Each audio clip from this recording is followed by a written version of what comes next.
마가복음 16장 15절 함께 읽겠습니다. 또 이르시되 너희는 온 천하에 다니며 만민에게 복음을 전파하라. 시편 60편 2절 읽겠습니다. 주의 도를 땅 위에 주의 구원을 모든 나라에게 알리소서. 아멘. 자, 이제 38일입니다. 며칠 남았습니까? 어느덧 이제 정말 꼬린 지점이 앞에 보이기 시작했습니다. 축하드립니다. 끝까지 완주하시기 바랍니다. 오늘 우리가 리고렌 목사님 책에서 재미있는 말씀을 저희가 보게 됩니다. 거기에 보면요, 세상적인 크리스찬과 세계적인 크리스찬이라고 구분되어서 말씀하고 계십니다. 세상적인 크리스찬은 월들리 크리스찬이라고 영어로 되어 있고요. 세계적인 크리스찬은 월드 클래스 크리스찬이라고 구분을 지어놨습니다. 느낌이 오십니까?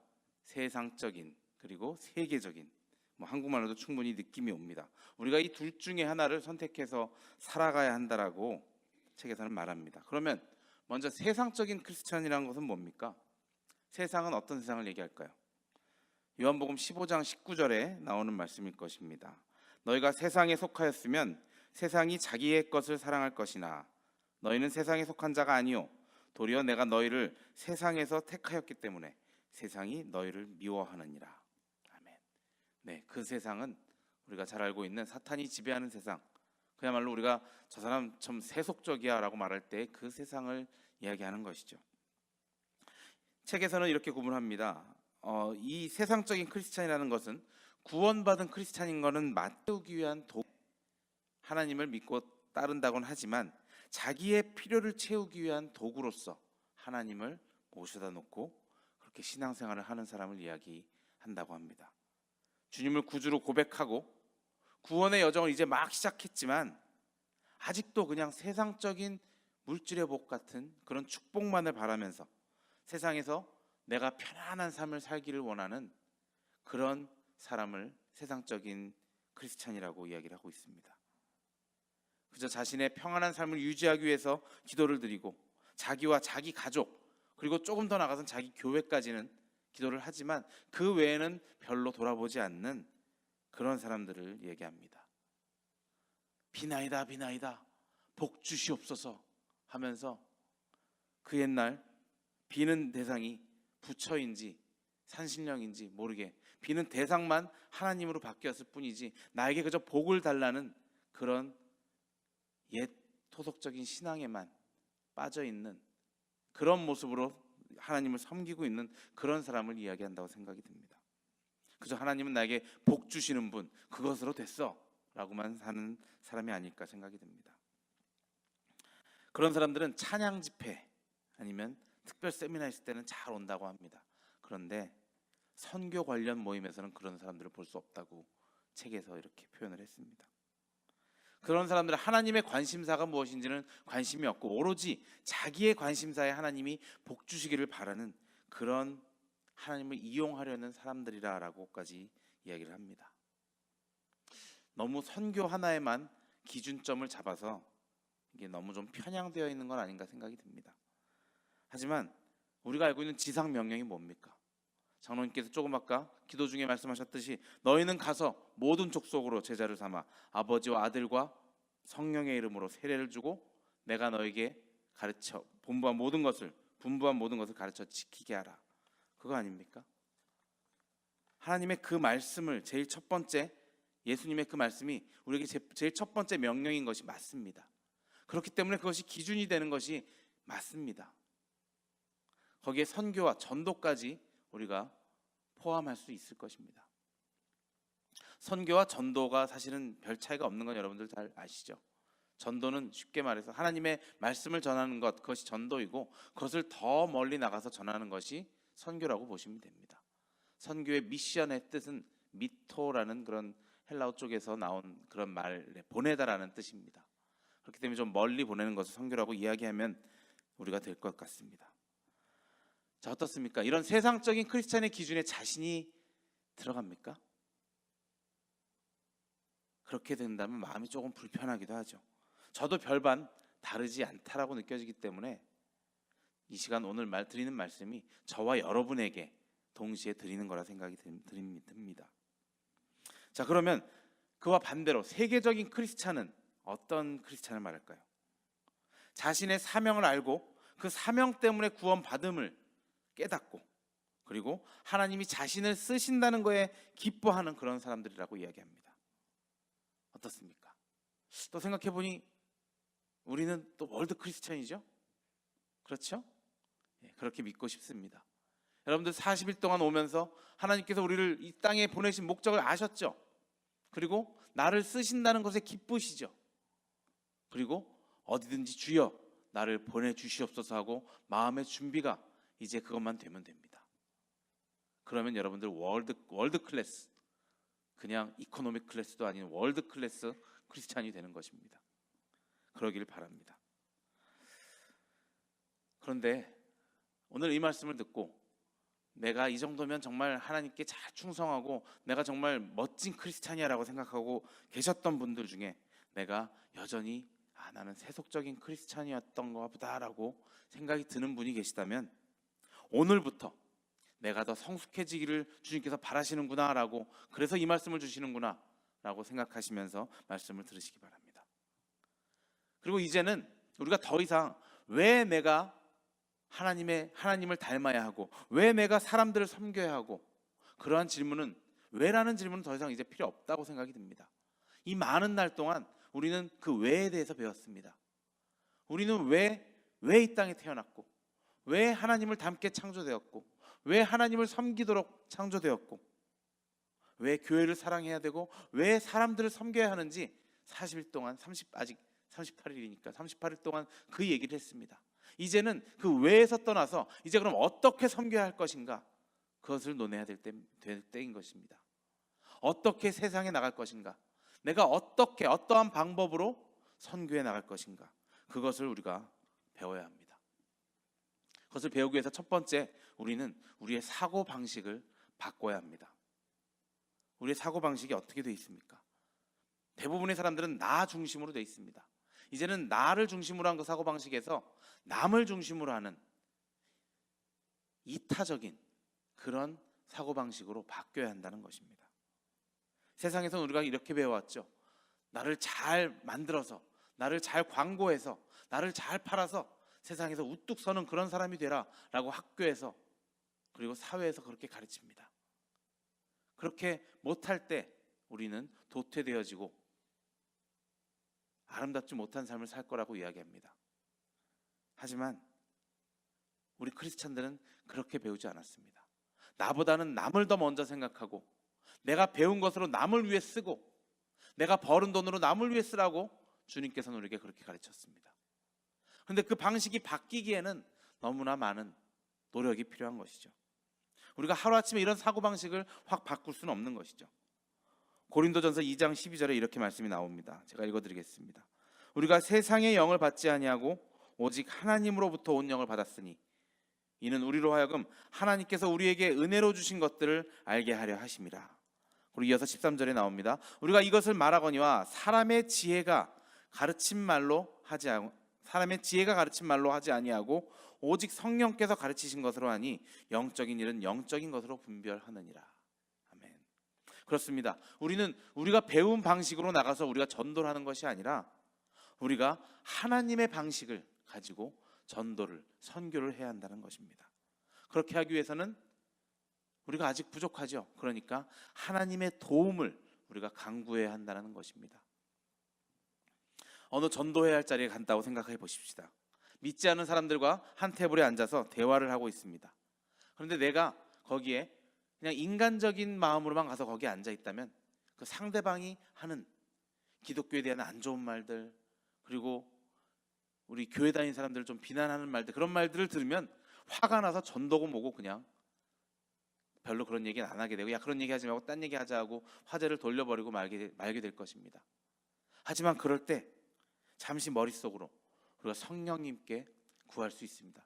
성령 하나님, 이 사람이 당신을 알지 못하게 하는 그런 방해하는 것이 무엇인지 저에게 알려주십시오 라고 잠시 묵상하며 기도하면서 하나님께 지혜를 간구하고 하나님께 무엇을 얘기할지 내가 물을 때 성령님께서 우리를 도와주실 것입니다. 그 순간 성령님께서 인도하심을 믿고 우리가 대화에 참여한다면, 그러면 하나님께서 우리를 이끄시고 그리고 우리의 솔직한 마음을 그 자리에서 말씀하시기 바랍니다. 괜히 더 과장되거나 괜히 더 알지도 못하는데 논리적으로 풀어나가려고 하다 보면은 더 꼬여버릴 수가 있습니다. 내가 아무것도 모를지라도, 내가 지금 당신에게 설명할 능력은 없지만 그냥 내가 알고 있는 이런 상황에도, 나의 이런 안 좋은 상황에도 나는 그래도 예수님이 너무 좋아요. 그냥 그렇게 한마디만 하는 것이 10마디 논리정연하게 설명하는 것보다 더 나을 수가 있다는 것입니다. 그리고 이런 전도하는 자세가 더 나아가져서 세계까지 나아가야 하는 것입니다. 어떻게 세상으로까지 우리 이런 생각이 뻗치겠습니까? 그리고 왜 그래야 됩니까? 모든 족속으로 너의 제자를 삼으라고 하셨기 때문에 그것을 따르기 위해서는 우리가 세계에 우리의 초점이 나아가야 하는데, 먼저 이렇게 하면 한번 시도해 볼 만합니다. TV를 보다가 여러분 세계 뉴스가 나오죠. 얼마 전에도 그 며칠 전에 파리의 노틀담 성당이 불탄 그런 모습을 볼 때 바로 그 자리에 안타까운 마음이 들지 않습니까? 바로 그 자리에서 그들을 위하여 기도 한번 하시기 바랍니다. 주님, 저 성당이 불탐으로 인해서 예수님을 사랑하던 사람들이 마음에 상처를 입었을 것입니다. 그들을 위로하여 주십시오 하고 짤막하게 기도를 하면은 그저 그것이 그냥 남의 나라 일이구나 하고 흘러 지나가는 것이 아니라 내가 세계적인 크리스찬으로 태어나기 시작한다라는 것입니다. 또 전쟁 중에 있는 많은 나라들이 있죠. 시리아 난민들이 늘 바다를 건너다 죽었다, 어떻게 하다 죽었다라는 그런 모습을 볼 때 그 아이들 불쌍하잖아요. 그 불쌍한 아이들의 모습을 볼 때 그 자리에 잠깐 그들을 위해 기도해 보시기 바랍니다. 그럼 그 마음이 조금씩 커져서 내가 세계를 품고 언젠가는 기도할 수 있게 된다는 것입니다. 나의 관심이 그저 나의 울타리 안에서만 끝나는 것이 아니라, 내 우물 안에서만 끝나는 것이 아니라 우물 밖에, 우리나라 밖에, 저 세상까지도 하나님이 사랑하는 저 사람들에게 이제 또 복음이 전해져야 될 텐데 하나님이 어떤 계획을 갖고 계실까? 혹시 이 마음을 주시는 게 나를 보내시려고 하시는 게 아닐까? 라고 한번 생각해 보시기 바랍니다. 그렇게 되면 우리가 이제 세계 선교 어디서 한다고 그럴 때 관심이 가기 시작할 것입니다. 그리고 그래도 나는 그래도 아직 아니야 라고 생각이 드는 분은 그래도 한번 시간과 여유가 좀 될 때, 기회가 있을 때, 교회에서 가자고 할 때 그냥 무조건 한번 가보시기 바랍니다. 선교는 다른 방법이 없습니다. 아무리 좋다라고 갔다 온 사람들이 얘기를 해도 갔다 오지 못한 사람은 그 얼마나 좋은지 알 수가 없는 것입니다. 저도 선교를 가보기 전에, 해외 선교를 가보기 전에는 정말 몰랐습니다. 도대체 왜 거기까지 가서 그렇게 해야 돼? 우리 주위에도 불쌍한 사람들, 가난한 사람들 많은데 그 돈으로 비행기 우리가 한 번 가는데 최소한 200만 원, 2,000불 이상 들지 않습니까? 그 돈으로 주위에 불쌍한 사람들 도와주면 되지라고 말하는 사람들이 있습니다. 틀린 말은 아니겠지만 그 세계 선교 한 번 발을 디뎌보면 그것이 왜 좋은지 알 것입니다. 저도 직장 다닐 때 대학원 나와서 그리고 군대 갔다 와서 직장을 다닐 때 회사에서 그 휴가를 받고 교회에서 청년부들과 함께 스리랑카 선교를 갔었습니다. 스리랑카 의료 봉사를 저희 교회에서 매년 갔었기 때문에 거기에 껴서 갔었습니다. 거기 갈 때만 해도 그냥 친구들과 우르르 가는 게 재밌을 것 같아서 그냥 가봤습니다. 큰 어떤 목적이 있어서 가진 않았습니다. 그래서 가봤더니 정말 놀라운 것을 목격하게 됐습니다. 지금도 그 나라는 많이 힘들겠지만 2002년이었는데 그 당시만 해도 스리랑카는 내전의 고통 때문에 많은 사람들이 고난을 당하고 있었습니다. 의료시설이 잘 돼 있지 않아서 많은 사람들이 그저 병 걸리면 죽어가고 많은 그런 상황이었습니다.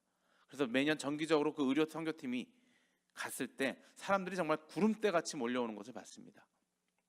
제가 거기서 치과를 도왔습니다. 장로님 잘 아시겠지만 치과를 도울 때 제가 시술을 하진 않았겠지 않습니까? 그냥 후레쉬 비치는 것을 했습니다. 정말 간단한 일이죠. 제가 뭘 할 수 있겠습니까? 거기서 뭐 거기서 그 사람들하고 영어를 할 것도 아니고 아무것도 할 수 없는데 제가 할 수 있는 일은 분명히 있습니다. 그래서 후레쉬를 비추고 있는데 그 라이트이 굉장히 밝아야 되잖아요, 그 안을 보려면. 근데 그게 또 발치하는 친구 뒤에서 이렇게, 치과 의사 친구 뒤에서 이렇게 했는데, 발치라는 거 여러분 보신 적이 없을 겁니다, 아마 의사 선생님 빼고는. 그게 또 그 사람들이 망고 같은 그 신 것들 많이 먹기 때문에, 달고 신 거, 이빨이 아주 약합니다. 그래서 뽑으려고 하면 그냥 푸죽하고 부서지는 경우가 너무 많아요. 그래 되면 어떻게 되는지 아십니까? 후벼 파요. 그럼 피가 콱콱콱 나요. 그것을 또 이렇게 안 보면서 할 수는 없습니다. 후레쉬로 초점을 맞추면서 그걸 봐야 돼요. 그걸 따라가야 되니까. 제 앞에 하던 친구는 쓰러졌습니다, 그거 보다가. 근데 그 친구 치과 의사는 여자였어요. 대단한 친구였습니다. 그걸 막 아무렇지도 않게 그렇게 막 하는 걸 보고, 그런 일을, 그 놀라운 일을 봤다는 게 그거를 봤다는 건 아니고요. 그렇게 열심을 섬기는데 그날 저녁, 그리고 일과가 끝난 뒤에 집회를 합니다. 그 집회에서 정말 그 많은 치료를 받으러 온 사람들이 다 참석을 해서 그 선교사님께서 그 사람들을 놓고 안수기도도 해주고 막 말씀을 전하는데, 어떤 사람들이 정말 한 여인을 의자에 앉혀서 데리고 들어오는 겁니다. 그리고는 선교사님께서 축사기도를 막 하니까 그 여자가 벌떡 일어나는 겁니다. 안진뱅이가 일어났다라는 모습이 제 눈으로 목격이 된 것입니다. 그리고는 그야말로 그 의자를 들고 나가더라고요. 정말 거짓말 같은, 영화에서나 있을 법한 그런 일들이 내 눈앞에서 펼쳐지는 것을 보고 정말 궁금해서 물어봤습니다, 선교사님께. 어떻게 이런 일이 아직도 가능합니까? 라고 물어봤더니, 그날 불구가 그 정말 육체적인 무슨 신체적으로 불구가 돼서 자리에 못 일어난 그런 안진뱅이가 있는 것이 아니라, 그 영적인 눌림 때문에, 전쟁의 핍박과 그런 것들 때문에 일어나지 못하는 경우가 많으니까 그것을 기도로서 풀어주면은 그 사람들이 그것을 깨고 일어난다는 경우가 너무나 많다라는 얘기를 하셨습니다. 그래서 하나님은 아직도 그 땅에는 이렇게 이런 보이는 사역을 하시는구나라고 깨닫게 되었습니다. 그것이 필요하기 때문에 그렇죠. 하나님께서 살아 역사하시는 그 모습을 직접 눈으로 본 제가 어떻게 바뀌었겠습니까? 그때부터 내 마음이 소용돌이 치기 시작했을 것입니다. 그러면서 살아계신 하나님께서 이렇게 살아 역사하시니 나도 이제 무언가를 해야겠다는 생각이 조금씩 들었으리라 생각합니다. 저의 이런 현장의 목격 말고도 선교를 다녀오신 분들의 말씀을 들으면 정말 갖가지 방법으로 하나님께서 살아 역사하심을 보고 체험하고 오는 경우를 많이 들을 수 있습니다. 어떤 경우가 있는지 여러분 궁금하시죠? 한번 가보시기 바랍니다. 가보시면 여러분들이 그 안에서 하나님을 만날 수 있는 것입니다. 그리고 결국엔 그 선교는 그들을 도우려고 가는 것이 아니라 나의 신앙을 위하여 가는 것입니다. 갔다 오면 나의 신앙이 바뀌기 때문에 내가 여태까지 내가 좀 뭐 잘못 산 것 같아, 그저 세속적인 신앙인으로서 산 것 같아라는 그 마음에서 이제는 세계적인 크리스찬으로 살아야겠다는 그 마음이 생기게 될 것입니다. 그리고 여러분들이 그 마음을 느꼈으면 여러분들의 자녀에게도 어떤 좋은 옷을 입힐까, 어떤 좋은 교육을 시킬까, 그것만 고민하지 마시고 그저 선교를 한번 보내보시기 바랍니다. 그러면 너무 쉽게 그 아이들이 변해서 오는 것을 여러분들 알 수 있을 것입니다. 그것은 여러분들도 많이 들었을 겁니다. 어떠한 논리적으로 표현할 수 없는 그러한 것들이 하나님께서 역사하셔서 그 아이의 신앙을 바로잡아 주시고, 또 그것으로 인해 우리 가족이 평안해지고 또 우리가 즐거움 속에 살 수 있게 되는 것입니다. 내가 선교를 가지 못하는 조건은 누구나 많이 있습니다. 돈도 있어야 되죠. 시간도 있어야 되죠. 하지만 하나님께서는 그 어떠한 조건도 가능한 조건으로 바꿔주시는 하나님이심을 여러분 믿으시기 바랍니다. 여러분들은 그저 발을 떼기만 하면 되는 것입니다. 예레미야 1장 5절 9절의 말씀을 읽어드리고 말씀 마치겠습니다. 예레미야 선지자를 하나님께서 부르실 때 예레미야가 거절하다가 주님께서 위로하시는 말씀입니다.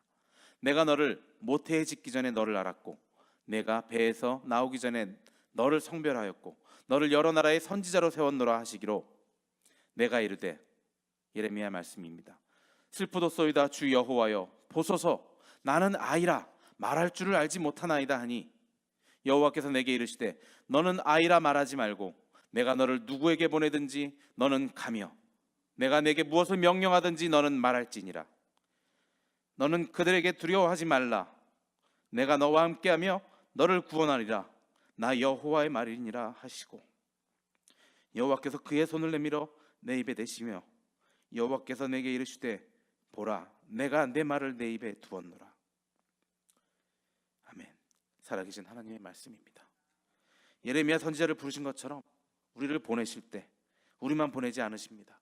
내가 세상 끝날까지 너희와 항상 함께함이니라 라고 말씀하신 것처럼 우리에게 능력 주시고 힘을 주실 주님을 믿고 여러분의 발을 띄시는 뉴욕 감리교회 성도 여러분들이 되시기 주님의 이름으로 축원합니다.